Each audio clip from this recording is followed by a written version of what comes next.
Πατρίδα μου είναι η γλώσσα που μιλάω. Αυτό είπε ο Πεσόα. Δηλαδή τα ισπανικά, τα πορτογαλικά, τα ιταλικά, τα γερμανικά, τα κινεζικά, τα αφρικάνικα, τα μαροκινά, τα μαωρί, τα ναουί, τα εσπεράντος. Τα εσπεράντος. Καλά. Αυτά κινούνται στα όρια. Στα όρια μεταξύ της ατμόσφαιρας και της στρατόσφαιρας. Ναι. Πατρίδα είναι η γλώσσα που μιλιέται.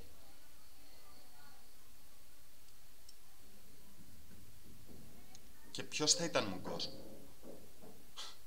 Η σιωπή. Η σιωπή θα ήταν η πατρίδα των απανταχού απάτριδων. Αλλά όχι. Αυτό είναι αδύνατον. Γιατί για να ισχύει αυτό δεν θα έπρεπε να ακούγονται ούτε οι χτύποι της καρδιάς. Άρα η σιωπή από μόνη της δεν υπάρχει. Δεν υπάρχει η σιωπή, δεν υπάρχει πατρίδα. Οι μουγκοί θα ήταν οι αυτονομιστές. Και δεν θα μπορούσαν να διαμαρτυρηθούν γιατί πολύ απλά είναι μουγκοί.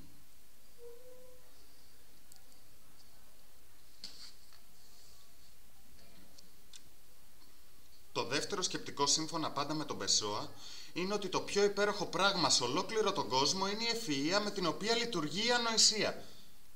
Λέγονται τόσες πολλές και λειτουργούν. Γιατί?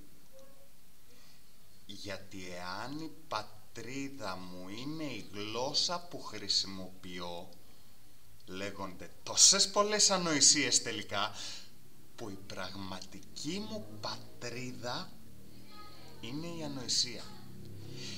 Και όσο πιο πατριώτης είσαι, τόσο πιο ευφυής είσαι.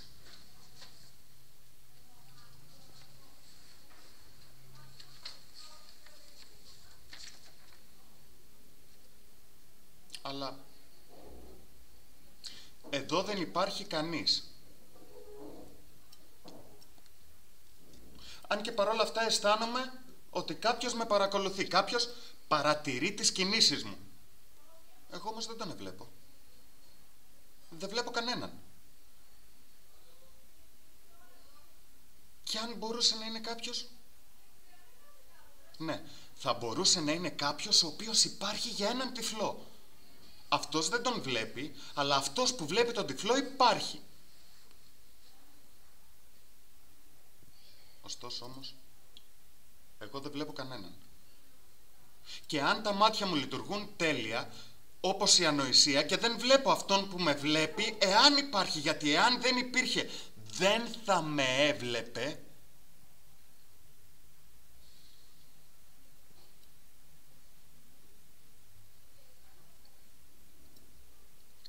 Είμαι σίγουρος ότι κάποιος με βλέπει. Εγώ όμως δεν βλέπω κανέναν. Θα μπορούσε να είναι ο Θεός. Ναι, θα μπορούσε να είναι ο Θεός. Είναι και αυτό μια πιθανότητα. Είναι ίσως η μοναδική πιθανότητα. Τουλάχιστον στην πατρίδα μου. Ναι, και κάθε πατρίδα θα είχε το δικό της Θεό και θα μπορούσε να τον ονοματίζει όπως ακριβώς θέλει. Υπάρχει όμως ένα πρόβλημα. Η γλώσσα μου είναι γλώσσα γιατί μπορώ να επικοινωνώ με κάποιον. Εάν όμως είμαι μόνος, είναι σαν να μην υπάρχω. Και σημαίνει ότι δεν έχω γλώσσα. Ότι δεν έχω ούτε πατρίδα, ούτε καν θρησκεία, ούτε καν Θεό. Γιατί αν είμαι μόνος δεν με βλέπει κανένας. Μου μένει μόνο η ανοησία. Δεν ξέρω καν εάν είναι η δική μου η ανοησία ή της πατρίδας μου η ανοησία ή η θεϊκή ανοησία.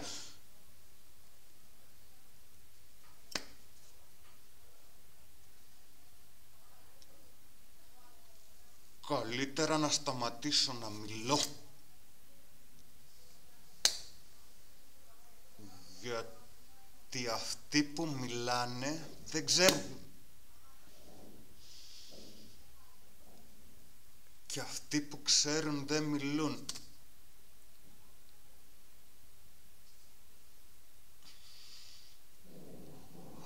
το είπε ο Λάο Τσε.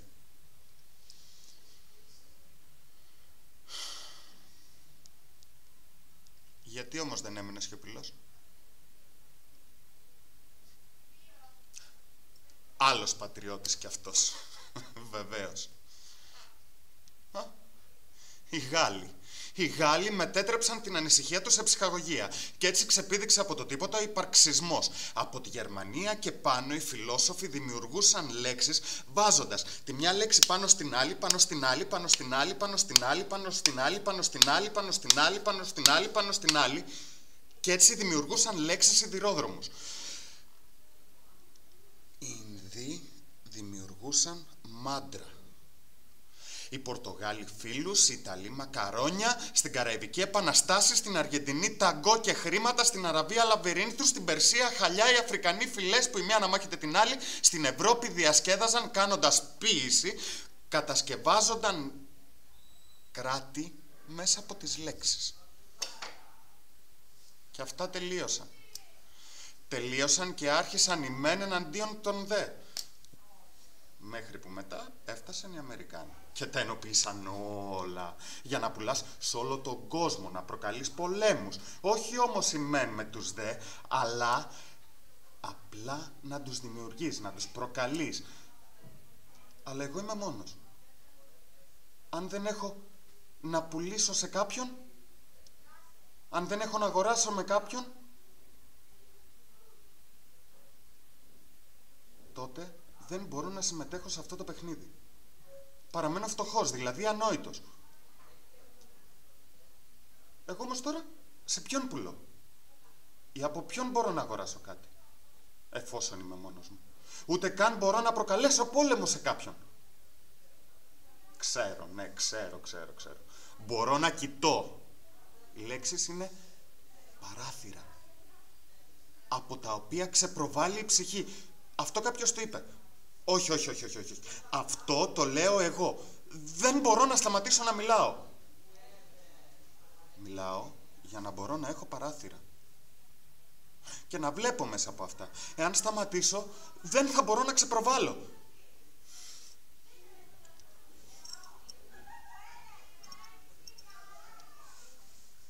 Δεν βλέπω τίποτα. Πρέπει να περιμένω. Τι να περιμένω? Με κοιτούν χωρίς εγώ να μπορώ να δω κανέναν. Μιλάω χωρίς να μου μιλά κανείς. Για όλα αυτά φταίει ο Πεσόα. Ναι, γιατί δημιούργησε χαρακτήρες που ήταν συγγραφείς και συγγραφείς που ήταν χαρακτήρες. Και τώρα τι? Εγώ τι είμαι? Εγώ είμαι ένας ηθοποιός. Ηθοποιός. Και δεν μπορώ να βγω από τη σκηνή. Σε αυτόν, στον Πεσόα εγκλωβίστηκαν οι λέξεις. Εμένα ποιος με εγκλώβησε? Καταλήξαμε στο ίδιο σημείο. Το ναυάγιο.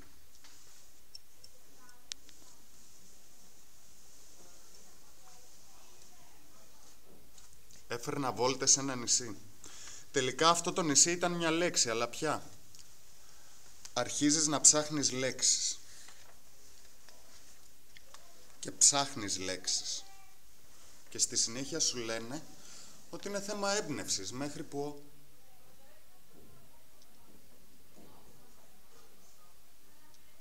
τελικά αυτό το νησί ήταν η πατρίδα μου. Σκόρπισα τις λέξεις μου στον άνεμο και απόκτησαν φτερά και σημαίες και βάτεψα στην ψυχή μου να αγκαλιάσω και άλλες ψυχές και έφτασα στον ίδιο τόπο. Ένα νησί, ένα ναυάγιο, μια γωνία όπου δεν υπάρχουν λέξεις. Μόνο κορυδαλοί που δεν φαίνονται, χρωματιστές πεταλούντες που δεν υπάρχουν, ένας ορίζοντας που μετατρέπεται σε στόμα δράκου. Όχι, θέλω να βγω. Σκάσε λοιπόν! Μου είπε μια φωνή. Ήταν αυτός. Ο Πεσόα. Όχι. Ήταν η λέξη. Αυτός. Και αυτός μετατράπηκε σε ένα βλέμμα που με καταδιώκει. Αλλά κατάλαβα ότι ήταν μία ανοησία. Δεν μπορεί να ήταν αυτός και να μην υπήρχε. Τότε τα κατάλαβα όλα και συμφώνησα. Ήμουν υπόδειγμα πατριώτη. Το διηγήθηκα στους άλλους, έκανα λάθος. Ζήτησα συγγνώμη που μίλησα πολύ και ξανά άρχισα να ταξιδεύω με πλοίο. Τότε άρχισα να γράφω, αλλά οι λέξεις μετατράπηκαν σε κύματα και ήταν αυτά που άρχισαν να φωνάζουν. Να λένε πράγματα χωρίς νόημα. Και άρχισα να βουλιάζω και για μια άλλη ακόμα φορά να βάγισα. Και πάλι το νησί και ξανά έπρεπε να μείνω σιωπηλός, να μείνω χωρίς πατρίδα. Πάλι οι λέξεις τριφογύριζαν γύρω μου. Για άλλη μια φορά πολλά λευκά σύννεφα πλησίασαν να με δουν και ξανά και ξανά. Και οι λέξεις μου είπαν, γιατί οι λέξεις μπορούν να μιλούν. Μιλούν από μόνες τους. Και μου είπαν, γιατί δεν λες τίποτα? Και τότε όταν μίλησα, ξανακατασκεύασα την πατρίδα μου. Σ' αυτή βρίσκομαι τώρα. Η πατρίδα μου είναι η σκηνή. Η πατρίδα μου είναι ένα νησί. Ένα νησί που σκηνοθέτησε η λέξη και κάνω αυτό που είπε ο Πεσσόα. Ξέρνα ένα μονόλογο. Φρόντισε μόνο να είναι μεγαλοπρεπής. Αυτό το λέω εγώ. Ναι. Εγώ το λέω αυτό. Και το υπογραμμίζω. Μη με κοιτάτε έτσι. Εγώ είμαι ο Πεσσόα. Είμαι ο Πεσσόα. Φερνάντο Αλόνσο Νογουέιρα Πεσσόα. Γιατί οι λέξεις του είναι αυτός. Σας παρακαλώ. Αφήστε με. Αφήστε με να βγω. Αφήστε με να φύγω. Σας ορκίζομαι ότι δεν πρόκειται να πω τίποτα.